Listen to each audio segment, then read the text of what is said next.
Conservative New Media fight fans, we've got the details and reaction to the first episode of the 24/7 Pacquiao-Marquez 3 series that just aired on HBO and will replay tonight on CNN at midnight Eastern Time in the United States.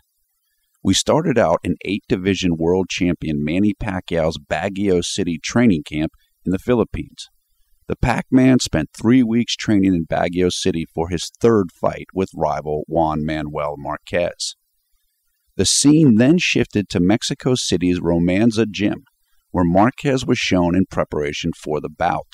Marquez's trainer, Nacho Beristain, admitted that in the first round of their first meeting, a round in which Pacquiao, shown here, knocked Marquez down 3 times, that Pacquiao had been more than Marquez's team had expected, a lesson which many former Pacquiao opponents have discovered to their dismay. Marquez said that he must prove that he won the first 2 fights against Pacquiao. He also said that the entire boxing world sees Pacquiao as the pound-for-pound champion, and that is why Marquez wants this fight. The proud Mexican added that had he been given the decision in the first 2 fights against Pacquiao, he would enjoy the stardom and acclaim that Pacquiao does today. Pacquiao's trainer, Freddie Roach, said that he has never seen Pacquiao train as hard as he is for this fight. The show recounted the tightly contested first 2 meetings of Pacquiao and Marquez. Both fighters said they felt they won both fights. Their first fight was scored a draw, and Pacquiao won the second bout by split decision.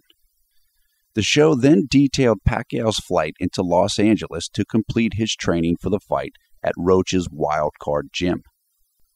Pacquiao attended the recent matchup between his sparring partner, Jorge Linares, and opponent Antonio DeMarco. They showed Pacquiao talking with former fighter and current promoter Oscar De La Hoya at ringside, and Pacquiao went to talk with Linares after he eventually lost the fight. Time was also spent profiling Pacquiao's strength and conditioning coach, Alex Ariza. Pacquiao said he hired Ariza after the second Marquez fight because he suffered from leg cramps after the bout and wanted to correct that issue and increase his overall fitness. Ariza said that the only thing Roach told him was to make sure he did not in any way affect Pacquiao's exceptional speed. The narrator said that soon after Ariza came on board, Pacquiao began making great strides in his conditioning and began to gain weight. Both Ariza and Roach are very confident for the Marquez fight. Ariza said that it would take, quote, divine intervention, unquote, for Marquez to win. He says that he does not think the fight will go more than 3 rounds. Roach added, quote, I want Manny to knock this guy out and shut him up. Close the book on this, unquote. Beristain and Marquez, however, are undeterred. The trainer said that he likes that Pacquiao is a more well-rounded fighter now because that means the Filipino is more predictable and less dynamic than he once was.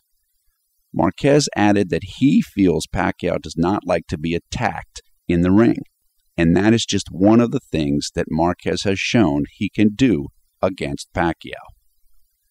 Team Marquez said that Beristain is a very strict, hard-driving trainer, and footage was shown of Marquez getting up at 5 a.m. to go and train at a local track. The message is clear. Both trainer and fighter are very serious about winning this fight. Overall, this was a terrific first episode of the 4-part series. Anyone who thought Marquez was just showing up for a paycheck will learn that is far from the truth. He and Beristain think they have the right formula to defeat Pacquiao, and Beristain says that Marquez is punishing sparring partners in training. Also, HBO did a great job showing some of the out-of-the-ring sides to the fighters. Pacquiao was shown refereeing a fight between 2 of his friends, and Marquez was shown out at dinner with his family and co-hosting a boxing show in Mexico. This fight is just 3 weeks away now. Both men feel they have unfinished business with each other, and this first episode of 24/7 was the perfect introduction to what should be the fight of the year on November 12th, 2011. For Conservative New Media, this is Paul F.